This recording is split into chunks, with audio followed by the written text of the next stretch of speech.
अस्सलाम वालेकुम एवरीवन, कैसे हैं आप सब। उम्मीद करती हूँ कि आप सब ठीक होंगे। ओके, आज हमारा लेटर है लेटर ऑफ बी। ठीक है, this is letter B and it's small letter is ब। ओके, जब भी आप इसकी प्रोनाउंसिएशन बच्चे को सिखाते हैं ना, तो सबसे पहले आपने ये देखना है कि उसकी आप कैसे सिखा रहे हैं। मतलब मैं यहाँ पे आपको बुक में एग्जांपल बताती हूँ।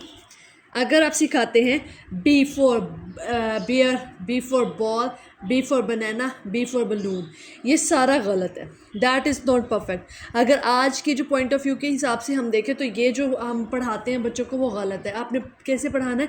बी ब बियर, बी ब बॉल, बी ब बनाना, बी ब बलून। ठीक है, इस तरह से आपने बच्चों को सिखाना है।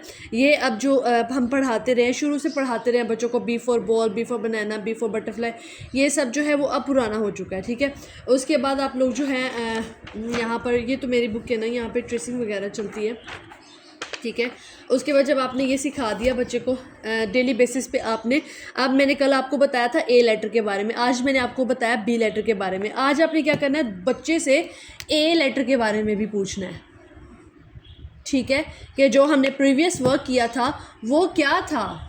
ठीक है, ए के बारे में पूछना है आपने। हमने ए के बारे में क्या पढ़ा था, ए की साउंड क्या पढ़ी थी, उसकी वोकैबुलरी क्या पढ़ी थी, ये सब कुछ आपने बच्चे से पूछना है कि हमने क्या पढ़ा था। उसके बाद फिर आपने बी का पूछना है कि हमने बी के बारे में आज क्या पढ़ा। बच्चा बताएगा, अगर आपने अच्छा सा पढ़ाया होगा, बार बार बताया होगा, तो बच्चा बताएगा बी ब बॉल, बी ब बलून, बी ब बनाना। उसके बाद आपने क्या पूछना, बच्चे को पूछना है कि आपने जो ए के हमने फ्रेंड्स पढ़े थे कल, उनमें से कोई से टू बता दो, any two, you tell me just any two about the vocabulary of A. या आप इस तरह बच्चे को इम्प्रेस करने के लिए आप कह सकते हैं कि ए के फ्रेंड्स कौन से हैं। ठीक है, अगर वोकैबुलरी की बच्चे को फ़िलहाल समझ नहीं आ रही, आप कह सकते हैं कि ए के फ्रेंड्स कौन से हैं। आप उससे पूछ सकते हैं कि ए के फ्रेंड्स कौन से, वो आपको ए के फ्रेंड्स भी बताएगा। ठीक है, उसके बाद अगर आप जो है कि मैंने आपको कल बताया था कि मैं आपको इसकी बताऊंगी लाइंस के बारे में, कि हम लोगों ने उसका कॉन्सेप्ट किस तरह से बच्चों को क्लियर करवाना है, ये ज़रा मैं आपको दोबारा बताती हूँ। अच्छा जी, उसके बाद मैंने आपको बताया था कि मैं आपको लाइंस का कॉन्सेप्ट क्लियर करवाऊंगी। जो बच्चों को हम लोगों ने लाइंस के बारे में बताना होता है ना, वो ये है। ठीक है, सबसे पहले स्टैंडिंग लाइन है, जिससे ये मैंने लगा दिया। ठीक है, स्लीपिंग लाइंस हैं, स्लेंटी लाइंस हैं, यू पैटर्न है, मतलब कि यू की शेप बनानी है, इन्वर्टेड सी है, मतलब कि इस हाफ सर्कल बनाना है लेफ़्ट टू राइट। ठीक है, और उसके बाद सी पैटर्न है, ये हमारा सी की तरह। ठीक है, अब जो ये हमने ये देखना है कि ये कौन कौन से जो वर्ड्स है ना, वो किस तरह से है। ठीक है, ये हमने ये जो लाइन लगाई है, मतलब कि स्लीपिंग लाइन है, इसके वर्ड्स कौन से होते हैं, ये वाला कॉन्सेप्ट। अच्छा, जब आपने पहले तो मेरी बात सुने, जब आपने ये करना है ट्रेसिंग का कॉन्सेप्ट क्लियर करवाना है ना बच्चों को, तो सबसे पहले आपने शेप्स के जो होते हैं ना, वो आपने बना के देने हैं डॉट। सबसे पहले आपने बड़े बड़े से डॉट लगा के देने। कलरफुल मार्कर मिल जाते हैं, कलरफुल चीज़ें मिल जाती हैं, आपने ना बड़े बड़े से डॉट लगा के देने बच्चे को। मैंने ये अपनी पहली भी वीडियो में बता चुकी हूँ कि आप लोगों ने ट्रेसिंग का किस तरह से प्रोसेस करना है। आप मेरी पहली वीडियोस देखें, वहाँ पे मैंने पेंसिल ग्रिपिंग के बारे में थोड़ी सी वीडियोस बनाई हुई है, वो आप चेक कर सकते हैं। ठीक है, तो ये मैंने न्यू लेक्चर्स हैं आप लोगों के लिए, जिसमें मैं आपको बताने लगी हूँ कि हम लोगों ने किस तरह से बच्चों को ट्रेसिंग करना सिखाना है। ठीक है, सबसे पहले आप शेप्स के जो ना वो डॉट बना कर रखें। मतलब कि जैसे कि ये अगर हम लोग ये ट्रायंगल है, ठीक है, ये तो मेरे छोटे डॉट है ना, आप लोगों ने बड़े डॉट लगाने हैं। ठीक है, और इस तरह से आप लोगों ने उनको कॉपीज़ पे आप ब्लैंक पेज लें, उन पे आप उनको शेप्स के बना कर दें, और बच्चा उसके ऊपर सर्कल करेगा। स्टार्टिंग में वो गलत भी करता है, सही भी करता है, आपने उसको टोकना नहीं है, उसको कहना नहीं है कि आप ऐसे ना करो, ऐसे ना करो। आहिस्ता आहिस्ता वो बच्चा सीख जाता है कि मैंने किस तरह से करना। फिर जब वो एक माँ लिखता है ना इस तरह से, या आप 2 वीक्स उसको करने दें। ठीक है, 2 वीक्स तो आप उसको ना स्क्रिबलिंग करने दें, आप उसको सब कुछ करने दें, जैसा वो चाहता है उसको करने दें, छोड़ दें उसको उसके हाल पे छोड़ दें। उसके बाद जाके आपने उसको ना फिर ये चीज़ें सब सिखानी है। ठीक है, sleeping lines, standing line, sleeping line, slanting lines, U pattern, inverted C, this is C pattern, सब कुछ आपने उसको ये कॉन्सेप्ट जो उसके सारे ये वाले इन चीज़ों के कॉन्सेप्ट है ना, वो क्लियर करवाने हैं सबसे पहले। ठीक है, उसके बाद जाके आपने उसको ट्रेसिंग की बुक देनी है। आते ही उसके हाथ में ये जो जैसे कि ट्रेसिंग बुक है, आते ही उसके हाथ में ये ट्रेसिंग बुक्स नहीं थमा देनी। कोई भी आप ब्रांड के ले सकते हैं, कुछ भी आप बाय कर सकते हैं, मार्केट से बहुत ज़्यादा ट्रेसिंग के भी मिल जाती हैं, ठीक है। आपने आते ये नहीं कहना कि इसको ट्रेस करो, ये नंबर 1 है, ये नंबर 2 है, नहीं, ये नहीं आप लोगों ने कहना। ये ट्रेसिंग के लिए नहीं देनी, पहले आप लोगों ने उसको फ्री हैंड छोड़ना है, उसको ट्रेसिंग करने के लिए छोड़ना है कि वो ट्रेसिंग करें। उसके बाद जाके आपने उसको इस तरह से पैटर्न जो है ना, पैटर्न वाइज बना कर देना है। तो वो आहिस्ता आहिस्ता पहले आप शेपिंग के बना के देंगे, फिर आप ये वाली बना कर दें उनको, ठीक है।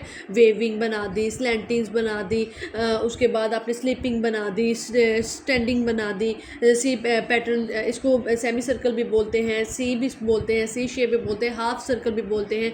इसको बना दिया, बच्चों को कहा कि आप ये करें, वो आहिस्ता आहिस्ता सीखना शुरू कर देते हैं। उनका सीखने का प्रोसेस थोड़ा सा, वो उनको भी स्पेस चाहिए होती है जब वो सीख रहे होते हैं किसी चीज़ को। हर बच्चे के ऊपर उसी वक्त हर चीज़ मलियामेट नहीं की जा सकती। आप लोग अगर मेरी वीडियो देख रहे हैं तो आप लोगों को सही से पैटर्न समझ आ चुका होगा कि मैं किस पैटर्न से लेकर बच्चों को चलती हूँ, और आपने भी किस पैटर्न से बच्चों को लेकर चलना है। अच्छा, तो उसके बाद जब बच्चा आता है, आपने अगर आपके बच्चे को ट्रेसिंग आती है, कुछ बच्चे ऐसे होते हैं जिनको आते ही ट्रेसिंग आ रही होती है, उनको समझ होती है कि मैंने ट्रेसिंग कैसे करनी है, लाइंस के ऊपर सही से वो मैच कर लेता है। तो उसके बाद आपने जो राइटिंग पैटर्न है वो किस तरह से सिखाना है। अगर बच्चे को ट्रेसिंग आती है लेकिन सेल्फ राइटिंग नहीं आती, वो आपने किस तरह से बताना है। आपने बताना है make a standing line. Okay, so we start from A, ठीक है, हम ए से स्टार्ट करते हैं। 2 स्लेंटी लाइन आपने बनानी है। आपने क्या करना है, अपने बच्चे के सामने एक कॉपी आपने पकड़नी है, एक जो पेज है वो बच्चे को पकड़ाना है, ठीक है। आपने लिखना है, अगर वाइट बोर्ड है तो भी बहुत फाइन, इट्स फाइन। अगर आप लोगों के पास वाइट बोर्ड है, आपने क्या करना है, make a slanty line and make a sleeping line between them, ठीक है। ये बताना है बच्चे को कि इस तरह से हमने ए बनाना है, और फर्स्ट हमने इस साइड पे स्लेंटी लाइन बनानी है, सेकेंड इस साइड पे बनानी है, राइट साइड पे। First you make a slanty line on left side and then make a right side it make a A, okay. फिर बीच में हमने स्लीपिंग लाइन लगानी है, ठीक है। ये हमारा सबसे पहले, अगर आप लोग कॉन्सेप्ट क्लियर करवाना चाहते हैं एबीसी का, तो सबसे पहले स्मॉल एबीसी से स्टार्ट किया करें। कैपिटल एबीसी से हमेशा ना स्टार्ट किया करें, स्मॉल एबीसी से स्टार्ट किया करें, ताकि स्मॉल एबीसी का जो कॉन्सेप्ट है वो पहले बच्चों का क्लियर हो जाए, और उसके बाद जाके आप लोग, ये तो बहुत ईजी कॉन्सेप्ट होता है कि फर्स्ट 3 लाइन्स में हम इनको लिखते हैं, ठीक है। फर्स्ट 3 लाइन्स में ये ए जो होता है ना, ये फर्स्ट 3 लाइन्स में ये आ जाता है, ठीक है। लेकिन जो हमारा स्मॉल एबीसी होती है ना, उसको बच्चे को सीखने में थोड़ा टाइम लगता है। और जब आप उसको सिखाते तो आपने बताना है कि ये मिडल 2 लाइंस होती हैं, ठीक है। ये जो 2 मिडल लाइंस हैं, यहाँ से हमने करना है, पहले आपने सेमी सर्कल बनाना है। First you make a semi circle, then you make a standing line, it make a A, तो फिर ये ए बनता है, ठीक है। समझ आ गई इस बात की। और जब आपने बी बनाना है, बी लिखना सिखाना है, तो आपने कहना है पहले स्टैंडिंग लाइन बनाए, नाउ फिर make a standing line from top of the line and then make a semi circle here, और फिर सेमी सर्कल बनाना है। ये बी हो गया, ठीक है। सी यहाँ पे हो गया। अब ये जो बी है और डी है, उसकी जब आप बनाते हैं तो बी और डी में बच्चे कंफ्यूज होते हैं। क्यों कंफ्यूज होते हैं?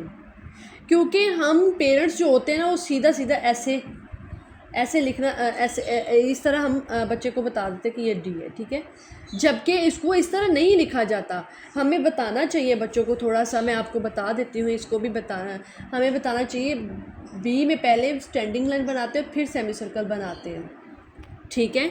लेकिन जब हम डी लिखते हैं तो सबसे पहले हम लोग सेमी सर्कल बनाते हैं, देन हम लोग स्टैंडिंग लाइन बनाते हैं। ये कॉन्सेप्ट आपको बार बार बच्चे को क्लियर करवाना पड़ेगा। एक्टिविटीज़ भी इसकी आप करवा सकते हैं, और भी बहुत सी चीज़ें हैं जो आप सिखा सकते हैं। ए और सी तो बिल्कुल ईजी है, लेकिन इसका थोड़ा सा कॉन्सेप्ट क्लियर करवाना बच्चों के लिए ज़रूरी होता है, ठीक है।